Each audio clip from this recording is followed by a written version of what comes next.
It's nice to be speaking for the first time in the new house in your presence. I stand in support of the Women's Reservation Bill.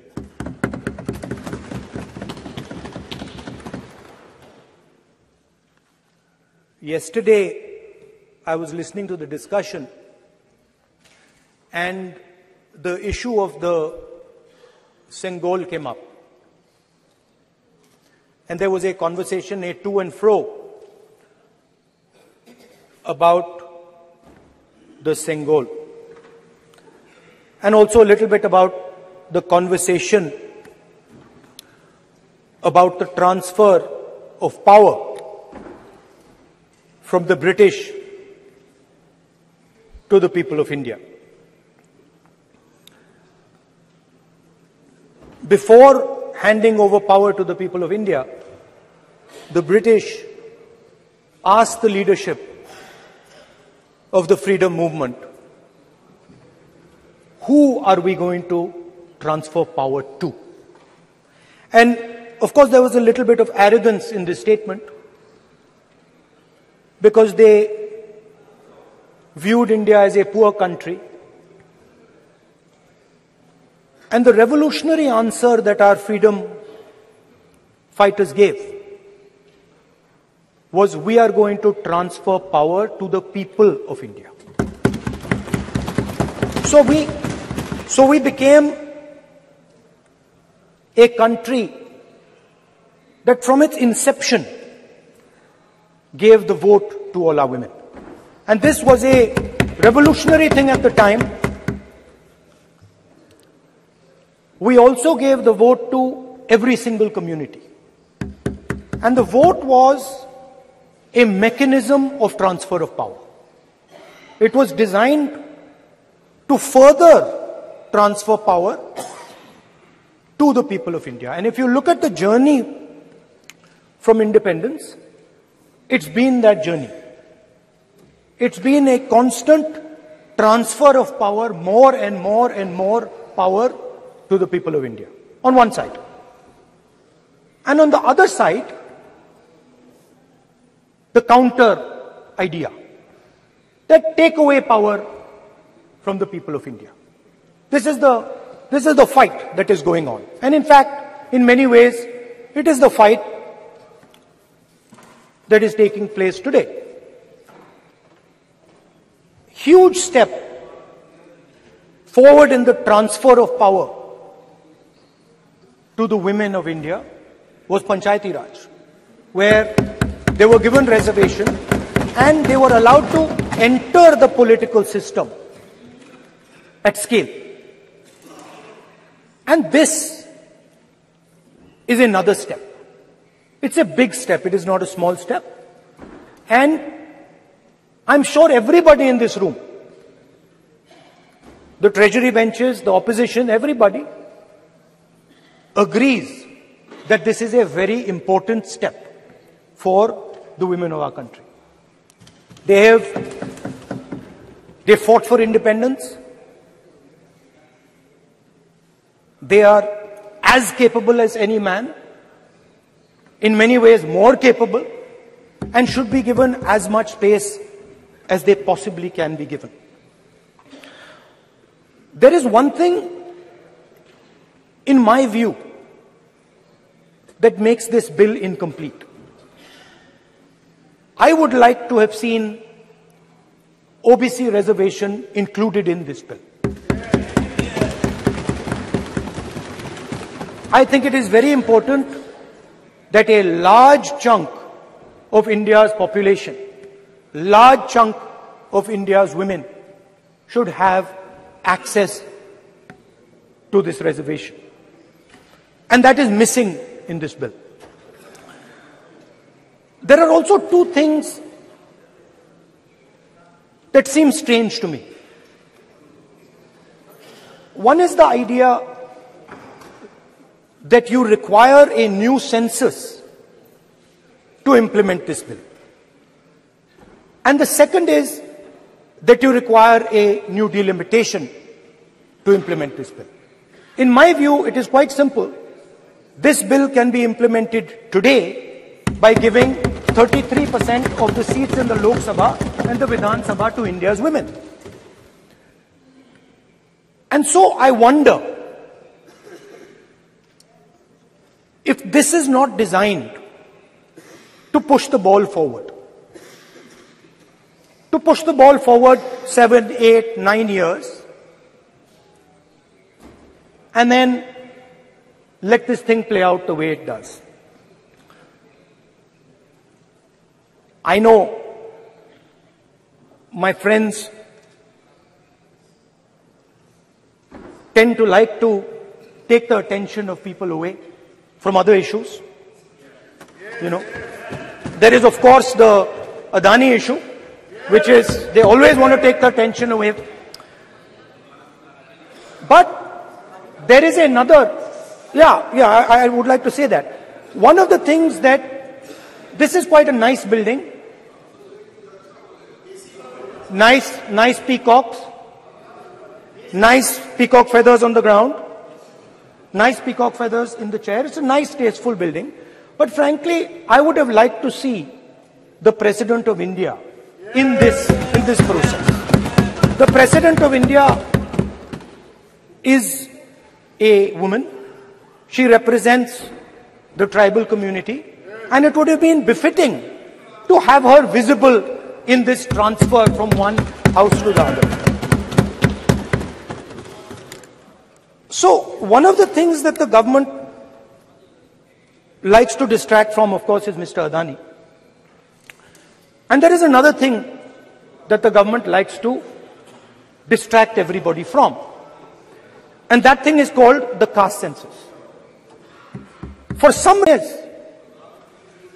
the moment the opposition raises the issue of caste census, the BJP tries to create a new distraction, a new sudden, event, so that the OBC community and the people of India look the other way. In my research for this speech, I took a look at the different institutions that define how our country moves forward. There are many. There is the Lok Sabha, Rajya Sabha, Vidhan Sabhas. There is the bureaucracy. There is the press. And there's the judiciary. And I looked with an eye to understand what is the participation of the OBC community in these institutions. मतलब हमारे जो institutions हैं उनमें OBC की भागीदारी कितनी है, ये सवाल मैं पूछ रहा था और मैंने अलग अलग इंस्टीट्यूशंस में थोड़ा रिसर्च किया. जो सेंट्रल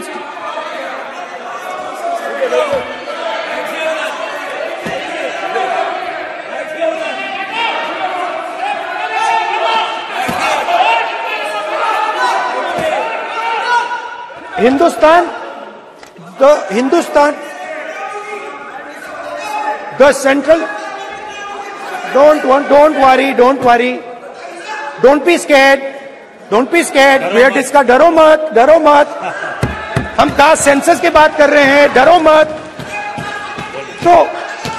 तो मैंने, I checked, simple thing I did. I said, look, what is the most important set of people in the government of India? The people who define how this country is governed. Of course, Lok Sabha and Vidhan Sabha, but beyond that, they are the 90 secretaries of the government of India. 90 people secretaries are responsible for managing the core of the government of India. And I asked myself the question, how many of the 90 people come from the OBC community? And I was shocked and shattered by the answer. मैंने ये सवाल पूछा कि ये जो 70 secretary हैं, 90 secretary हैं, ये जो हिंदुस्तान की सरकार को चलाते हैं, जो बजट को चलाते हैं, इनमें से ओबीसी कितने हैं? नरेंद्र मोदी जी प्रधानमंत्री हैं, ओबीसी के लिए काम करते हैं। मैंने ये सवाल पूछा। मैं आपको जवाब देना चाहता हूं, हिंदुस्तान के सेक्रेटरीज 90 में से सिर्फ 3 ओबीसी से हैं। और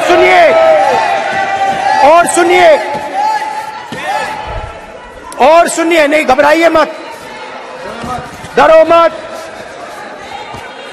और सुनिए, ये जो सेक्रेटरीज हैं जो ओबीसी कम्युनिटी से हैं, ये हिंदुस्तान के सिर्फ 5% बजट को कंट्रोल करते हैं।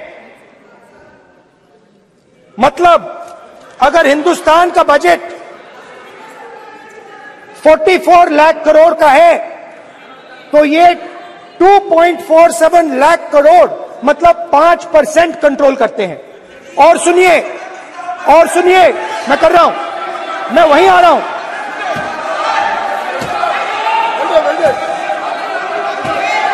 मतलब ये जो है आप ओबीसी की बात नहीं सुनना चाहते, ओबीसी की बात नहीं सुनना चाहते, ओबीसी की बात नहीं सुनना चाहते, ओबीसी की बात नहीं सुनना चाहते। आप ओबीसी के खिलाफ हैं, आप ओबीसी के खिलाफ हैं, ओबीसी के खिलाफ हैं। आप ओबीसी के अधिकार के बारे में नहीं सुनना चाहते, ओबीसी के बारे में नहीं सुनना चाहते, के प्रति न्याय नहीं चाहते, ओबीसी के प्रति न्याय नहीं होना चाहिए। ये सी दे नॉट शोइंग ये जो है, हाँ, मैं माननीय सदस्य से आग्रह करूंगा, एक मिनट रुकिए। माननीय सदस्य से मैं आग्रह करूंगा, एक तो ये महिला आरक्षण बिल है और दूसरा सभी माननीय सदस्य समान है। डरो मतो ये शब्द इस पार्लियामेंट में नहीं बोलना चाहिए।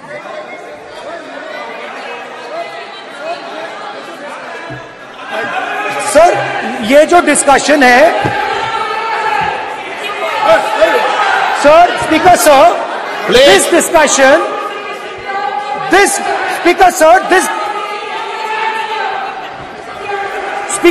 this discussion is about the transfer of power to the people of India. The women being one group of the people of India and the OBC community being another group of the people of India. And I am elaborating that the OBCs who of this country and control and define 5% of India's budget. This is an insult and a shame to the OBC community. ये OBC community का अपमान है। तो सवाल उठता है कि इस देश में कितने OBC हैं, कितने दलित हैं, कितने आदिवासी हैं, और उस सवाल का जवाब सिर्फ कास्ट सेंसस से मिल सकता है। तो मेरा सरकार को एक सुझाव है, सबसे पहले ये जो महिला का बिल है इसको आप पास कीजिए, आज पास कीजिए, ये जो आपके लागू कीजिए, और ये जो डिलिमिटेशन है जो आपने बोला है, और ये जो सेंसस है इसकी कोई जरूरत नहीं है, 33% आप महिलाओं को सीधा दे दीजिए। और दूसरी बात इसको बदलिए, इसको आप बदलिए। कैमरा नहीं है सर, कैमरा नहीं है, आपको ही दिखाएंगे सर, पूरा भाषण में आपको ही दिखाएंगे। ये आप बदलिए। ये जो लिस्ट है ये ओबीसी समाज का अपमान है। 90 लोग हिंदुस्तान के सेक्रेटरी हैं, उनमें से 3 लोग ओबीसी समाज के हैं, 5% बजट को कंट्रोल करते हैं। तो जल्दी से जल्दी आप कास्ट सेंसस कीजिए, जल्दी से जल्दी जो हमने कास्ट सेंसस किया था उसका डेटा आप रिलीज कीजिए, और अगर आप नहीं करेंगे तो हम कर डालेंगे। Thank you.